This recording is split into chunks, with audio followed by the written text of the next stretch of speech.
Madame, Monsieur, bonjour et bienvenue dans votre magazine Écran Vert. L'aménagement du territoire, un élément catalyseur du développement de tout État. Le cas de la République démocratique du Congo, nous sommes passés d'un simple appendice aujourd'hui à un ministère à part entière. On va parler de ces thématiques avec le professeur Kabata Kabamba dans quelques instants.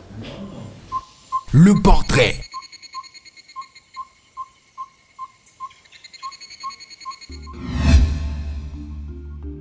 Docteur en sciences de l'unité de géographie économique et sociale, le professeur Kabata Kabamba est diplômé en aménagement du territoire de l'Université de Liège en Belgique.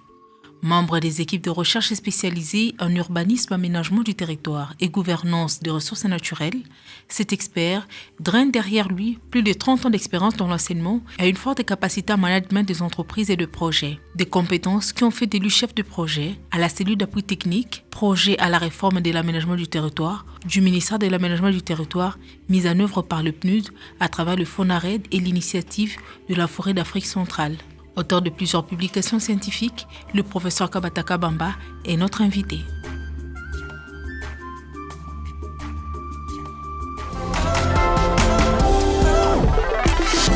Bonjour professeur. Bonjour madame. Vous êtes chef de projet à la cellule d'appui technique de l'aménagement du territoire. Comment vous prenez déjà tout de suite cette question aménagement du territoire en République démocratique du Congo? On les qualifie toujours d'un vaste chantier pour l'instant. C'est vrai, c'est un vaste chantier parce que depuis un certain nombre d'années, l'aménagement du territoire était laissé un peu en arrière des préoccupations des responsables politiques du pays. Mais depuis la dernière décennie, on a senti un effort qui est fait pour remettre l'aménagement du territoire à sa place.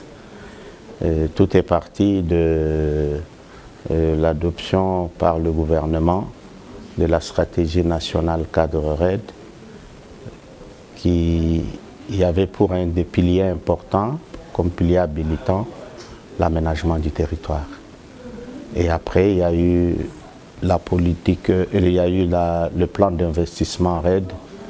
Et dans ce plan d'investissement, un budget a été prévu pour entamer une réforme complète de l'aménagement du territoire dans notre pays. Oui, je reviens d'abord sur la création même du ministère aménagement du territoire. Pensez-vous que la création seule suffit aujourd'hui pour remettre l'aménagement du territoire à sa place? Non, la création seule ne suffit pas. La création d'un ministère comme celui de l'aménagement du territoire est un pas de franchi. Mais il faut donner à ce ministère des outils pour qu'il puisse répondre à ses attributions régaliennes et qu'il contribue et joue son rôle pour le développement du pays. Un développement qui doit être, et c'est le cas de le dire dans votre émission, qui doit être un développement durable. Donc, et à quel type d'outils vous faites allusion? Il y a notamment, il faut une politique claire qui oriente l'action publique en matière d'aménagement du territoire et de laquelle doit découler un cadre légal, une loi et des mesures d'application claires pour que l'aménagement du territoire puisse asseoir sa place dans les politiques publiques et dans l'action publique dans notre pays. Alors, je reviens sur l'aménagement du territoire en tant qu'un des piliers de la stratégie nationale RED. Nous savons qu'il est donc question de promouvoir une vision intersectorielle et prospective, une affectation des terres et une planification optimale des activités avec les populations afin de contribuer aux objectifs de développement durable. Est-ce le cas aujourd'hui en République démocratique du Congo? Et si c'est le cas, comment ça évolue? On peut dire que c'est le cas sur le plan de la production même des textes qui doivent régir tout ce que vous venez de dire. Le premier, c'est la politique nationale d'aménagement du territoire qui a été adoptée en Conseil des ministres en juillet 2020. Et cette politique a fait l'objet, je signale, d'une campagne de vulgarisation dans un certain nombre de provinces de notre pays. elle donne la vision même du gouvernement, les axes stratégiques à suivre, et elle a dans son sein toute une série de programmes qui sont prévus et qui doivent dans l'avenir nécessairement être exécutés pour asseoir l'aménagement du territoire dans notre pays. Et je signale que cette vision reprend en gros ce que vous veniez de dire, mais je précise qu'elle voudrait arriver à l'horizon 2050 de créer un espace cohérent, attractif, compétitif et assurant le bien-être de la population par une répartition cohérente des hommes, des activités et en tenant compte des ressources naturelles à exploiter, de façon à assurer à la RDC d'asseoir sa puissance au sein de l'Afrique, l'Afrique centrale particulièrement, et dans le monde d'aujourd'hui. Alors, comment y arriver quand on sait qu'actuellement la RDC souffre de l'absence d'une politique harmonisée en matière d'aménagement du territoire? Non, il n'y a pas d'absence, j'ai dit qu'il y a la politique. Maintenant, cette politique, il faut la mettre en œuvre. Et la mise en œuvre de cette politique a commencé. Première étape, la politique, dans un de ses axes stratégiques, a imposé que le cadre légal soit actualisé. C'est ainsi que nous sommes passés à l'élaboration d'un avant-projet de loi qui a été adopté en Conseil de ministres en 2020, au mois de septembre, le 18 septembre, si j'ai bonne mémoire, et qui est actuellement soumis sous examen à l'Assemblée nationale. C'est une des recommandations, un des axes stratégiques de la politique, c'est qu'il y ait un cadre légal, une loi claire. Et ce cadre légal doit être appuyé par des mesures d'application qui viennent et qui doivent avancer. Pour vous dire que la politique est déjà mise en œuvre, nous avons des établissements publics qui sont créés. Nous avons le Fonds national de l'aménagement du territoire qui était prévu dans cette politique. Nous avons l'Agence nationale de l'aménagement du territoire et nous avons l'Observatoire national de l'aménagement du territoire. Tout ça, ce sont des avancées progressives dans la mise en œuvre de la politique nationale d'aménagement du territoire. On va prendre l'éco-découverte en sortant juste après. Éco-découverte.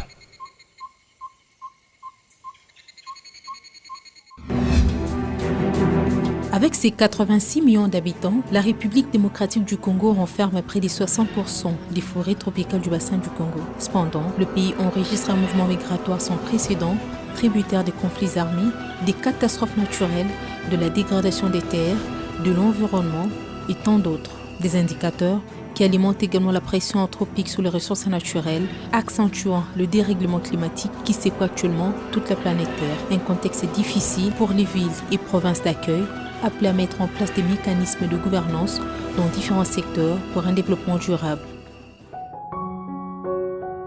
À Kinshasa, capitale de la République démocratique du Congo, l'espoir s'en ménuise. Avec ses 9 965 km² répartis sur ses 24 communes, la vitrine de la République démocratique du Congo et ses environs, gagnée par les plateaux de Bateke, ne sont pas épargnés. Ses forêts et espaces verts sont peu à peu grignotés par l'homme au profit des bâtisses ou encore de la production du bois de chauffe. Estimée à 12 millions, la population quinoise a une forte demande en énergie pour la cuisson et les logements. Et ceci pèse sur les zones forestières et périurbaines. Loin d'être reconnues et valorisées, elles sont converties en zones de bâtisses.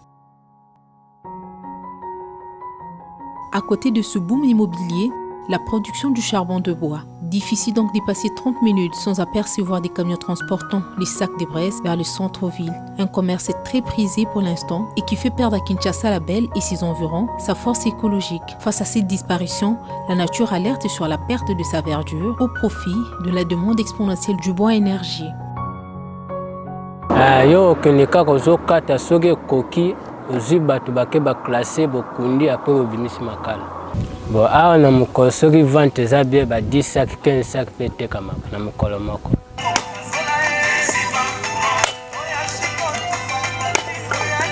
Lelo dimanche au bandi lobby lundi, au bandi au 4 nzete. Après 2 semaines, 3e semaine, au conduit au Bimis Makala.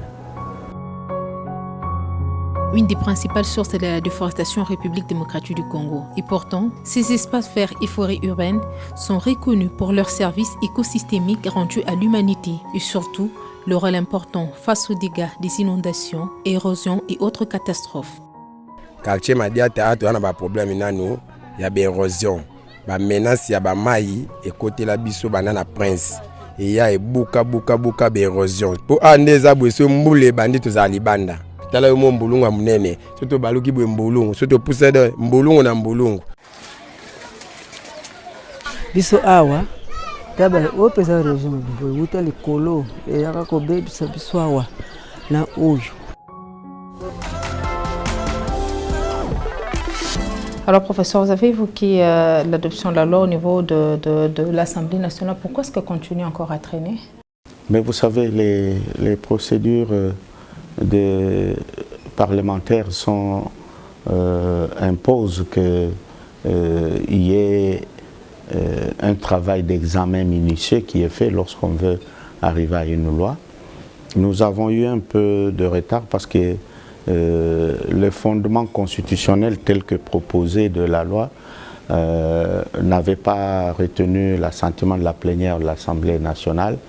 Le bureau a dû recourir à un avis de la Cour constitutionnelle qui a émis récemment un avis en imposant comme fondement constitutionnel de la loi l'article 203.16 de la Constitution, et nous pensons que dans les jours qui viennent, nous pourrons avoir une loi adoptée au niveau de l'Assemblée nationale et qui pourra, en première lecture bien entendu, et qui pourra être envoyée au Sénat par la suite. À la lueur avant les choses, pensez-vous que tout le monde a la même compréhension ou comprend l'enjeu que représente l'aménagement du territoire?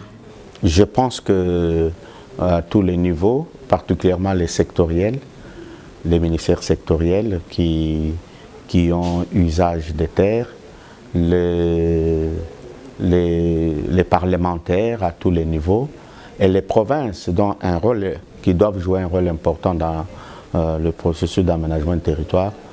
Tous les pouvoirs publics à tous les échelons ont pris conscience de l'intérêt d'un bon aménagement du territoire pour une bonne gestion de nos ressources, une bonne répartition des activités et pour assurer un fonctionnement correct du territoire.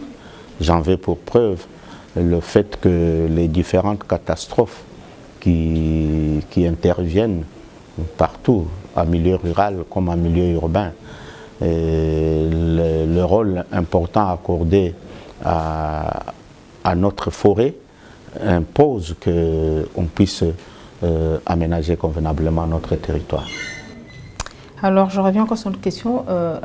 Est-ce que vous sentez vraiment qu'il y a une appropriation de la part des communautés ou c'est parce que vous êtes là, vous le poussez et que vous essayez de démontrer l'intérêt qu'il y a derrière? Oui, par expérience, j'ai été dans beaucoup de provinces au cours des 2-3 dernières années. On constate qu'il y a un besoin, étant donné la prolifération des conflits d'usage de terre, il y a un besoin que des décisions correctes, cohérentes et concertées soient prises pour les affectations de terre. Or, c'est ça le fondement de l'aménagement du territoire.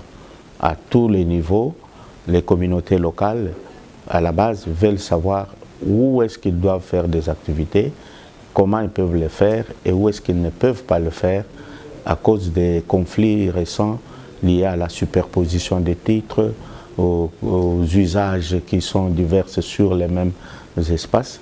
Tout le monde a intérêt à ce qu'il y ait une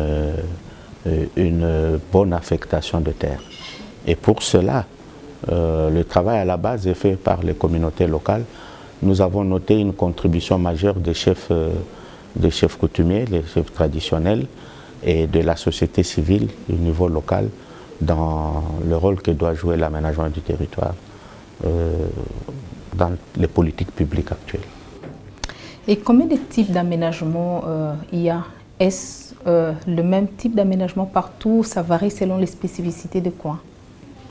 Bon, l'aménagement du territoire est pris dans sa globalité du territoire national, mais étant donné que nous sommes un pays dont l'organisation territoriale impose la décentralisation, les provinces ont leur rôle à jouer, les entités territoriales décentralisées telles que les secteurs et les chefferies ont un rôle à jouer, mais également les communes en milieu urbain ont leur rôle à jouer.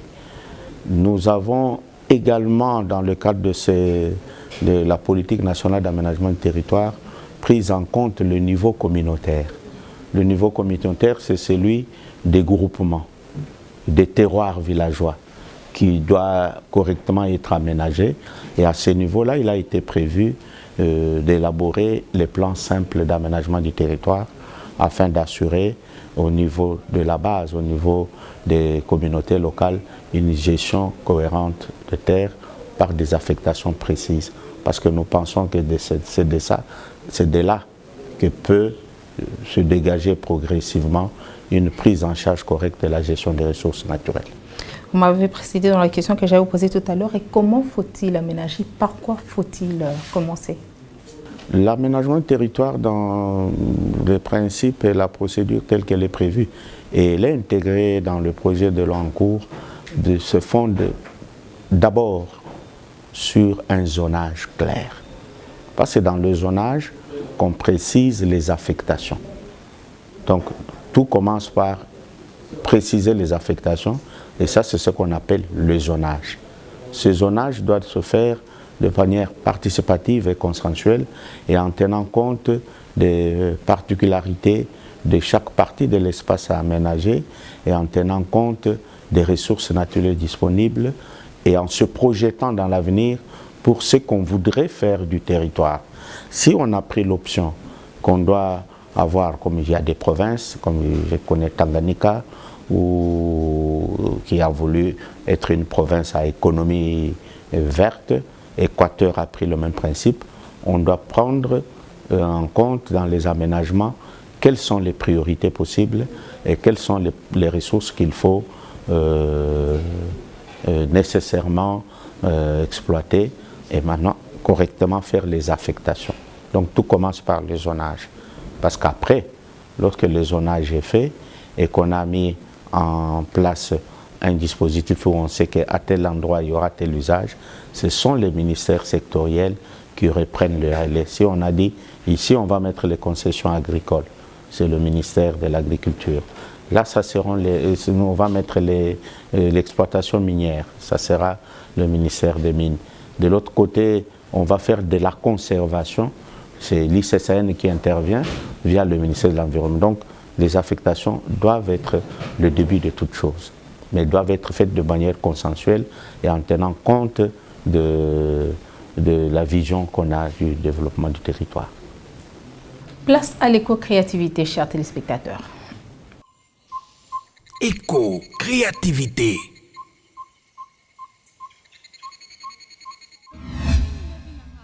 L'histoire de Christian-Vie Eyessé est une reconversion qui ne dit pas son nom. Elle est titulaire d'un diplôme de gradué en sciences de l'information et de la communication. Mais depuis un temps, elle s'est spécialisée dans la fabrication et montage des sacs, bracelets, des sous-plats et des pots de fleurs, tous faits avec des perles. Des perles, il faudrait le dire, constituées des pierres précieuses. C'est au marché central de Kinshasa donc qu'elle vient s'approvisionner en matières premières. Je suis venue ici acheter de perles ainsi que de fil Maurice pour fabriquer des sacs, des bracelets et des sous-plats. En fait, je fabrique, avec la quantité de perles que j'ai achetées aujourd'hui, je peux fabriquer 4 ou 3 sacs. Et les perles que j'achète ici sont de la bonne qualité. Après 3 ans d'études en sciences de l'information et de la communication à l'Université de l'Alliance chrétienne à Boma, dans le Congo central à 22 ans, Christian-Vie Eyessé s'est auto-formée à la fabrication d'articles à base des perles. À ses débuts, elle fabriquait des modèles simples. Mais avec le temps et l'expérience acquise, elle a plutôt créé maintenant des modèles plus améliorés. J'ai appris à faire des sacs à travers une vidéo que j'ai suivie sur Facebook. Et après, j'avais commencé à imiter la fille, comment est-ce qu'elle faisait. Au début, c'était un peu difficile, mais ça fait déjà 6 mois depuis que j'ai appris cela. Et maintenant, ça va, je travaille déjà. J'aimerais créer une entreprise où nous allons employer de personnes qui vont venir travailler avec nous. Pour cette jeune entrepreneur, les réseaux sociaux constituent pour elle un lieu de vente par excellence. Je fais des ventes en ligne et mes clients sont beaucoup plus sur le réseau. Les personnes qui achètent beaucoup plus, ce sont les personnes que je trouve sur le réseau. Et puis pour certaines personnes qui me connaissent à la maison, ils viennent à la maison pour acheter des sacs. C'est rentable parce que ça me permet de vivre. Question Vie vend ses articles principalement sur Internet. Mais il y a également des clientes qui viennent vers elle. Ces œuvres qui allient culture et modernité ont séduit la clientèle. J'ai apprécié les sacs parce que le sac que nous avons acheté au marché, surtout portant la couleur que j'ai achetée, le blanc perd vite l'éclat. J'ai préféré acheter ces sacs en perles parce qu'une amie m'a dit qu'elle avait aussi acheté et c'est durable. Raison pour laquelle, comme j'apprécie l'art, je suis venu acheter ces sacs en perles.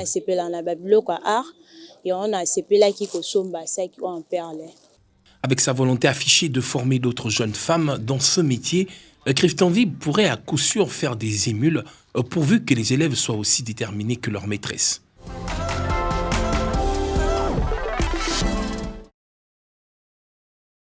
Aujourd'hui, le processus des réformes de l'aménagement du territoire évolue tel que voulu.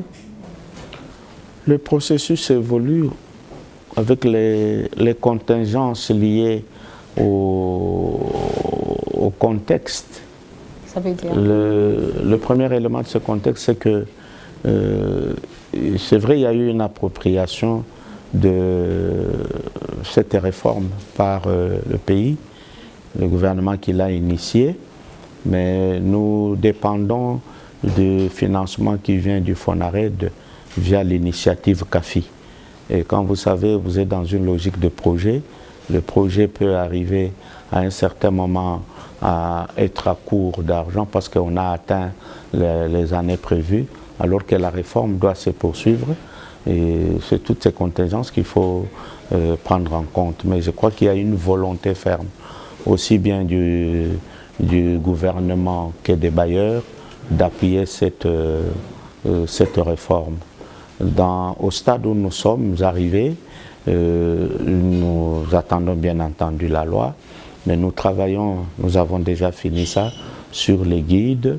Les guides étant, quand je dis nous travaillons sur les guides, c'est qu'il faut renforcer les capacités de ceux qui vont les utiliser, aussi bien dans les provinces que dans les ETD, afin qu'ils s'approprient la méthodologie d'élaboration des outils de planification spatiale des échelons qui sont concernés. Et nous travaillons sur ça. Nous travaillons dans le cadre de cette réforme sur l'annuaire des ressources naturelles, qui reprend toute une revue des contrats attribués pour différents usages de terre. Nous travaillons également sur une méthodologie qui permettra de résoudre les conflits d'affectation, notamment tout ce qui est lié à la superposition des titres. Nous travaillons sur une méthodologie et nous pensons que l'année 2024, nous pourrons nous consacrer entièrement grâce au financement que nous attendons à cet aspect important de l'analyse des conflits et de chercher à apporter des solutions. C'est pour cela que nous devons continuer cette réforme en mettant en place, c'est prévu dans la politique, les différents conseils d'aménagement du territoire. Il y a des conseils prévus à tous les échelons. Nous avons un conseil national d'aménagement du territoire, nous aurons des conseils provinciaux d'aménagement du territoire et les conseils au niveau local d'aménagement du territoire. Comment ils vont fonctionner? Les conseils vont rassembler, il y aura des actes qui les créent, la loi les crée, mais il y aura une prise de mesures réglementaires pour créer les conseils, et à tous les niveaux, ces conseils vont rassembler toutes les parties prenantes intéressées par les usages et affectations des terres, notamment ceux qui proviennent des administrations publiques, ceux qui viennent de gouvernements provincial, les groupes de gestion au niveau local ou le gouvernement central. Nous aurons la société civile qui sera représentée dans les conseils. Il y aura le pouvoir coutumier traditionnel et les peuples autochtones. mais il y aura également le monde des affaires, la FEC notamment. Professeur, ne sentez-vous pas un relâchement de la part du gouvernement? Concernant la mise en œuvre de la réforme?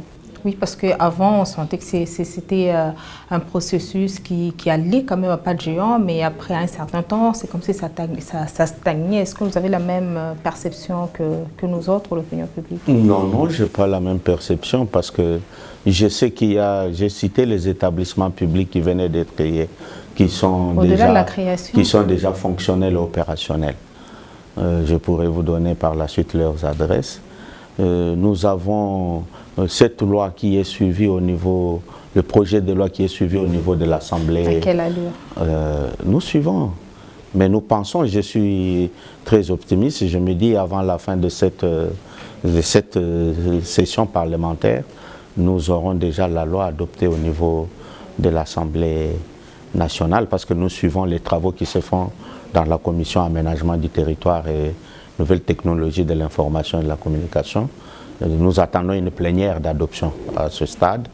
Et nous sommes en collaboration avec le programme intégré RAID avec lesquels nous travaillons en appui pour l'élaboration des plans simples d'aménagement du territoire et pour ce qui est fait au niveau des plans locaux. Nous sommes en lien avec deux études importantes qui doivent être menées, qui sont nécessaires pour l'élaboration du schéma national, l'étude sur le capital forestier et l'étude sur le potentiel agricole qui ont déjà commencé. Et nous pensons que d'ici la fin de l'année, nous aurons les résultats de ces études et nous pourrons finaliser l'élaboration du schéma national d'aménagement du territoire. Il est temps de prendre place au concept vert. Concept vert.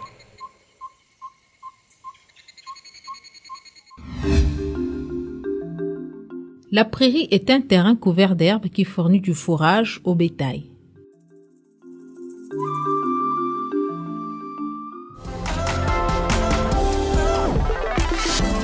Professeur, j'ai une autre question, c'est par rapport à la vulgarisation de la politique nationale. On peut savoir comment ça évolue au niveau des provinces? La vulgarisation a été menée avec une impulsion politique du ministre d'État, ministre de l'Aménagement du Territoire, Maître Guy Landomboyo, qui a parcouru à ce stade à peu près 13 provinces, bien entendu, appelé à d'autres activités. Il y a eu quand même un temps d'arrêt, mais nous pensons reprendre dans les tout prochains jours avec les autres provinces qui n'étaient pas encore visitées.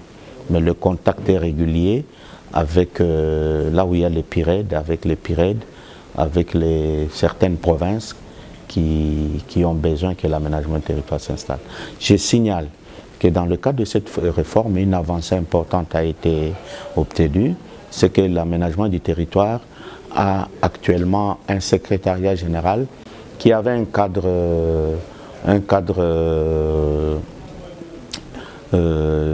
organisationnel assez limité, mais qui a été étoffé récemment par un arrêté pris par le vice-premier ministre, ministre de la fonction publique. Donc le cadre organique du ministère de l'Aménagement du Territoire se trouve aujourd'hui assez étoffé et nous pensons attaquer la phase de renforcement de capacité des agents et cadres et la phase d'implantation correcte de division provinciale de l'aménagement du territoire dans les différentes provinces. Ça signifie que la réforme avance, même s'il y a des choses que vous ne voyez pas par un tapage extérieur, il y a un travail profond qui est fait et qui nécessairement va produire des résultats dans les tout prochains jours. C'est ce que nous espérons et c'est les souhaits de tout le monde. Vous voulez nous dire que depuis que vous avez commencé, il n'y a pas de difficultés, tout roule normalement? S'il y a des difficultés, on ne peut pas envisager. Lesquelles par exemple? De quel ordre? Les difficultés sont de divers ordres. Si je prends les difficultés qui sont les plus courantes, c'est la réforme est menée grâce à un financement qui doit suivre les procédures d'une agence des Nations Unies, le PNUD pour ne pas le citer, chargé de sa mise en œuvre. Et le PNUD a ces procédures qu'il nous faut nécessairement suivre, mais qui parfois nous amènent à des situations de lenteur, de non-réalisation. C'est une des difficultés, mais nous pensons que progressivement il trouvera des solutions. L'autre difficulté, c'est le fait que quand on est en train de faire une réforme, il faut nécessairement procéder à un renforcement des capacités de ceux qui doivent porter cette réforme. Mais nous constatons que la compréhension même de l'aménagement du territoire, la méthodologie qui doit être suivie, parce qu'il n'y a pas eu renforcement des capacités, les gens restent dans des connaissances tout à fait ce qu'ils étaient avant. Il faut travailler au renforcement de capacités, c'est une des difficultés. C'est pour ça que nous pensons qu'il faudrait que les provinces, qu'il faudrait que le gouvernement central renforce par les moyens financiers et appuie par une orientation claire des actions pointues pour qu'on puisse aménager correctement notre Alors je vais territoire. terminer par cette question. Qu'est-ce que ça coûte, la réforme de l'aménagement du territoire en République démocratique du Congo? Oui, vous faites bien de poser cette question parce qu'en élaborant la politique nationale d'aménagement du territoire, nous avons chiffré les différents programmes qui sont prévus. C'est autour de 1,60 milliard pour le programme, l'ensemble des programmes jusqu'en 2031. Mais nous avons intégré dedans un plan d'action prioritaire sur 4-5 ans dont le coût s'élève à plus ou moins 136 millions de dollars américains, équivalent franc congolais bien entendu. Professeur Kabata, nous vous disons merci d'avoir disponibilisé de votre temps pour répondre à nos préoccupations dans ce magazine Écran Vert. C'est moi qui vous remercie. Et je rappelle que vous êtes chef de projet à la cellule d'appui technique de l'aménagement du territoire. Merci beaucoup. Mon idée pour la planète.